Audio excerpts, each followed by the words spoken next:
Hoarding stuff is not the route to abundance. It may temporarily give you illusory abundance in a piece of a living system, but in the end, all it does is shut that piece off from the rest of the ecology and decrease the gifts that it has available to itself.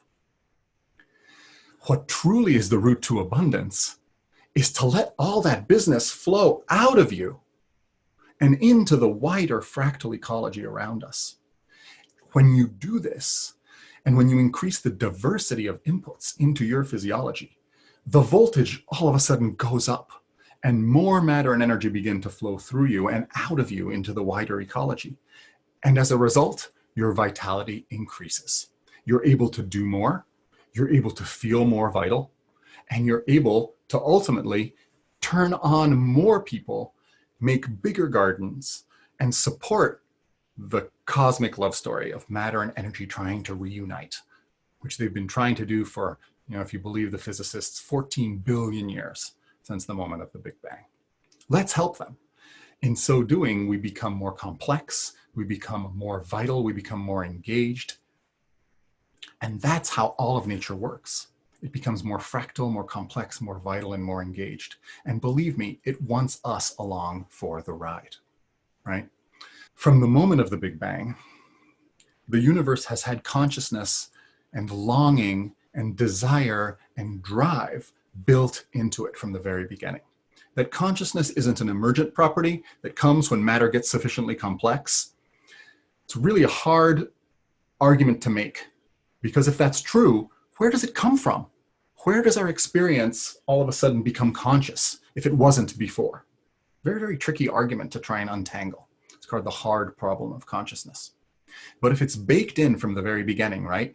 If matter was holding energy and all of a sudden they moved apart and they look at each other across the chasm of the universe and say, I love you, let's get back together. And in the process of doing so, engage in this burst of complexity that self-organizing systems do as matter and energy attempt to equalize the sort of gradient that exists between them, right?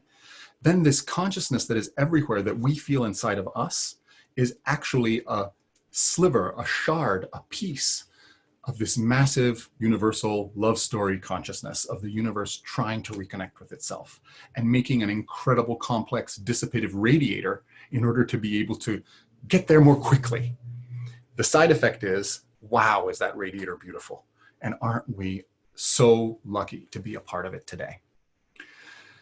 What Freya Matthews talks about, and I really take to heart, is that this isn't just a philosophy or a way of looking at the world. There's actually really practical things we can do to make all of this easier. And the consequences of it are, we're going to feel more vital. We're going to feel more engaged. And isn't this all what herbal medicine teaches us? This is stuff you're going to learn about this whole weekend. When you learn about sort of walking on trails, when you learn about what the spices in your kitchen can do, when you learn how to identify the weeds that grow around your backyard, like Rosemary was telling us earlier, when you learn about how to engage with the immune system, how to engage with the nervous system and our moods, all of these things are coming from this perspective, right? That the universe and the world around us is there to hold us up. And that if we increase the inputs and we pay attention to what's going on, there's practical ways to make our life more efficient, make us more vital. And isn't this what we call wellness? That's why I appreciate Freya Matthews's work. And one of the key components that she brings, right, is that we, at least for a couple of 100 years, have been very keen on knowledge of the natural world. We want to know what's going on. We want to explain it. We want to dissect it. We want to check it out and get at the innards and figure it out. And this is a very real impetus. But Dr. Matthews tells us, knowledge is not nearly as powerful, not nearly as important as encounter is. And encounter, right, is born of what she calls eros, this sort of erotic, deeply connected, wild, loving, but totally irrational drive to engage and enmesh ourselves with the world around us, to hold it, to eat it, to slime it all over our faces, to just erotically engage with the world.